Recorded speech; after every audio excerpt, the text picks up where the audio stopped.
Hello friends, स्वागत है आप सभी का मेरे यूट्यूब चैनल जीए ज्ञान अड्डा पर। फ्रेंड्स, आज हम लोग सिंधु घाटी सभ्यता पढ़ेंगे। फ्रेंड्स, इस टॉपिक से आपको एग्ज़ाम में जो भी आपके अपकमिंग एग्ज़ाम में अगर कोई क्वेश्चन आता है तो इस वीडियो से बाहर नहीं जाएगा। तो सभी लोग ध्यान से इस टॉपिक को पढ़ेंगे। अपनी वीडियो शुरू करते हैं।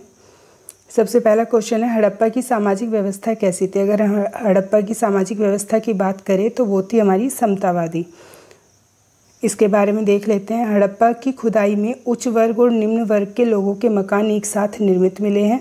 मतलब उच्च वर्ग के जो लोग थे और निम्न वर्ग दोनों के जो मकान बने हुए थे वो एक साथ निर्मित मिले हैं। उनमें कोई भेदभाव का साक्ष्य नहीं मिला है। समाज के लोगों में विभाजन था परंतु भेदभाव नहीं था। नेक्स्ट की अगर हम बात करें, कौन सा कथन हड़प्पा सभ्यता के लिए सही है, तो इसके लिए कौन सा कथन सही है। पशुपति उनके द्वारा पूजे जाते थे। इसकी अगर हम बात करें, हड़प्पा सभ्यता के लोग पशुपति शिव की पूजा करते थे। मोहनजोदड़ो में खुदाई के दौरान मुद्रा पर अंकित पशुपतिनाथ शिव की मूर्ति मिली है। उनके धार्मिक जीवन में पशुपतिनाथ का विशेष महत्व था, जिन्हें आधुनिक शिव का आदि रूप भी कहा जाता है। नेक्स्ट देख लेते हैं हम। निम्न में से कौन सिंधु घाटी की खुदाई में वाणिज्यिक और आर्थिक विकास का घोतक है। इसकी अगर हम बात करें, इसका सही आंसर होगा मोहरे। नेक्स्ट क्वेश्चन है हमारा, भारत में सबसे पहले खोजा गया शहर था। भारत में सबसे पहले खोजा गया शहर हमारा हड़प्पा था। इसके बारे में देख लेते हैं। सबसे पहले हम देख लेते हैं नगर, उनके खोजकर्ता और कौन सी नदी के किनारे ये शहर खोजे गए हैं। सबसे पहले अगर हम बात करें हड़प्पा की जो खोजकर्ता हैं वो दयाराम साहनी जी हैं और रावी नदी के किनारे खोजा गया। मोहनजोदड़ो राखलदास बनर्जी सिंधु नदी के किनारे। चनहुदड़ो एमजी मजूमदार सिंधु नदी के किनारे। धोलावीरा आरएस बिष्ट द्वारा खोजा गया। कालीबंगा ए घोष घग्गर नदी, जिसे प्राचीन पहले इसको सरस्वती बोला जाता था। अगर हम बात करें लोथल डीएस राव भोगवा नदी के किनारे। बनवाली आरएस बिष्ट प्राचीन सरस्वती मतलब घग्गर नदी के किनारे खोजा गया। नेक्स्ट की अगर हम बात करें, नेक्स्ट हमारा, निम्न में से कौन सी हड़प्पा की खुदाई में नहीं पाई गई थी। क्या नहीं पाई गई थी। शिखर रहित मंदिर। इसके बारे में देख लेते हैं। सैंधव सभ्यता जो हमारी सिंधु सभ्यता है, विश्व की प्राचीनतम नगरीय सभ्यता थी, जिसकी विशेषता के रूप में समकोण पर काटती सड़कें, मतलब जो सड़कें थी वो समकोण पर काटती थी। नगर का 2 टीलों में विभाजित होना, और 2 टीले किस प्रकार थे, पूर्वी टीला और पश्चिमी टीला। जो पूर्वी टीला था वो दुर्ग रहित था, मतलब उसमें दुर्ग नहीं बनाए गए थे। और जो पश्चिमी टीला था वो दुर्गीकरण किया हुआ था, उसमें मतलब दुर्ग बनाए गए थे। जल की निकास की उत्तम व्यवस्था थी, लेकिन सिंधु सभ्यता में ना तो किसी विशेष धर्म के साक्ष्य मिले हैं और ना ही मंदिर जैसी कोई इमारत मिली है। नेक्स्ट क्वेश्चन है हमारा, हड़प्पा सभ्यता किस वर्ष खोजा गया था। अगर हम बात करें हड़प्पा सभ्यता किस वर्ष खोजा गया था, सन 1921 में हड़प्पा सभ्यता की खोज की गई थी।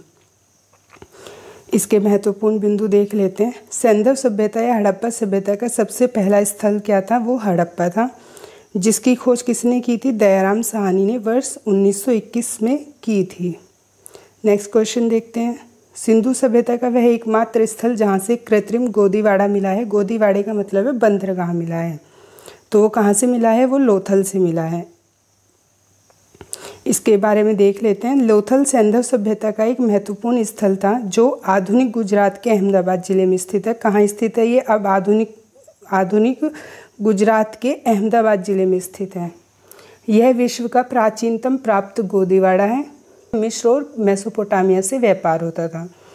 एस.आर. राव के अनुसार लोथल लघु मोहनजोदड़ो के रूप में जाना जाता है। एस.आर. राव के अनुसार क्या है, लोथल जो है वो हमारा लघु मोहनजोदड़ो के रूप में भी जाना जाता है। नेक्स्ट क्वेश्चन देख लेते हैं। नेक्स्ट क्वेश्चन हमारा, इनमें से कौन सा सिंधु शहर जो बिना गढ़ या किले का था।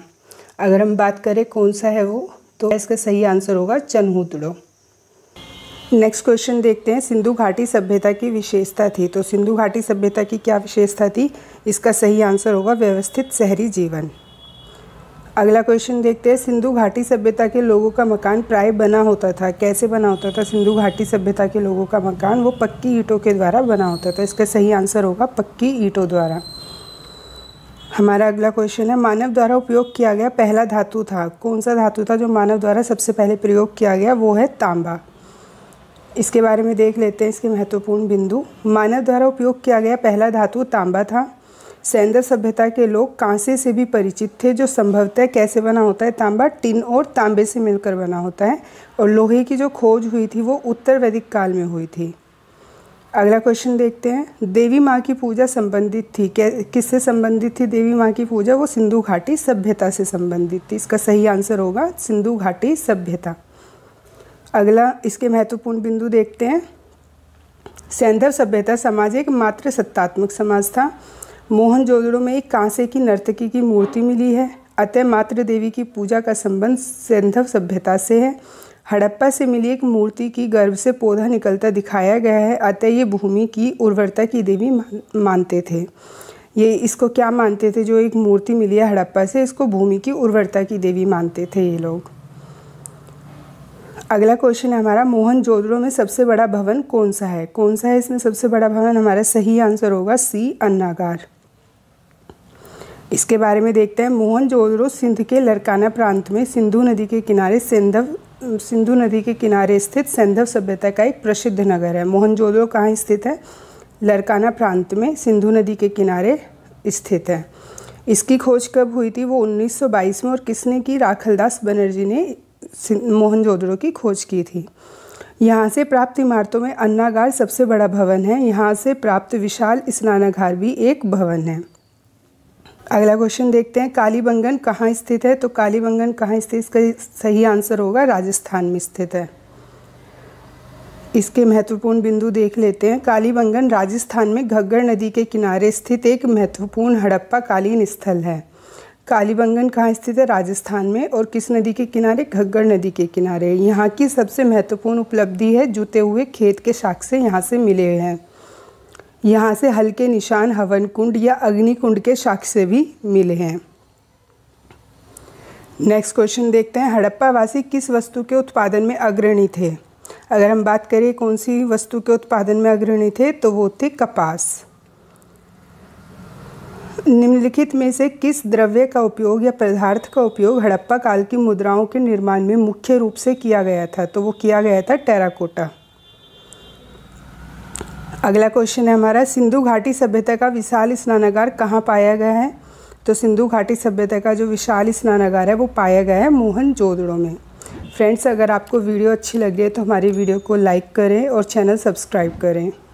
अगला क्वेश्चन हमारा, निम्नलिखित में से किस देश ने भारत से मोहनजोदड़ो के प्रसिद्ध नर्तक कन्या की प्रतिमा वापस देने के लिए कहा है? तो ये किसने कहा है? इसका सही आंसर होगा डी, पाकिस्तान द्वारा। अगला क्वेश्चन हमारे, सबसे प्राचीन सभ्यता का नाम था। सबसे प्राचीन सभ्यता कौन सी थी हमारी? इसका सही आंसर होगा मेसोपोटामिया की सभ्यता, जो सबसे प्राचीन सभ्यता है। इसके कुछ महत्वपूर्ण बिंदु देख लेते हैं। विश्व की सबसे प्राचीन सभ्यता मेसोपोटामिया की सभ्यता है। मेसोपोटामिया शब्द का यूनानी अर्थ है दो नदियों के बीच। मेसोपोटामिया का यूनानी अर्थ क्या है? दो नदियों के बीच। और यह इराक की दजला और फरात नदियों के बीच में पड़ता है। कहाँ पड़ता है मेसोपोटामिया? इराक की दजला और फरात नदियों के बीच में। अगला क्वेश्चन हमारा, सिंधु घाटी सभ्यता की लिपि है, मतलब सिंधु घाटी सभ्यता की लिपि क्या थी? तो वो अज्ञात है, हम ये किसी के द्वारा पढ़ी नहीं गई है। इसके बारे में देख लेते हैं। सिंधु घाटी सभ्यता की जो लिपि मिली है उसकी दो विशेषताएं हैं जिस कारण इस सभ्यता की लिपि अभी तक अज्ञात है। आम लेखन पद्धति के विपरीत यह दाईं ओर से बाईं ओर लिखी जाती है। जैसे हम लोग क्या लिखते हैं? हम बाईं से दाईं ओर लिखते हैं। जो सिंधु घाटी सभ्यता में जो लेखन पद्धति मिली है वो दाईं से बाईं ओर मिली है, जो पढ़ी नहीं जा सकती है। इस लिपि का अभी तक किसी भी सभ्यता की लिपि या शब्दों के साथ सामंजस्य नहीं है। फ्रेंड्स, अगर आपको ये वीडियो अच्छी लगी तो वीडियो को लाइक करें, शेयर करें और हमारे चैनल को सब्सक्राइब करें। Thank you for watching.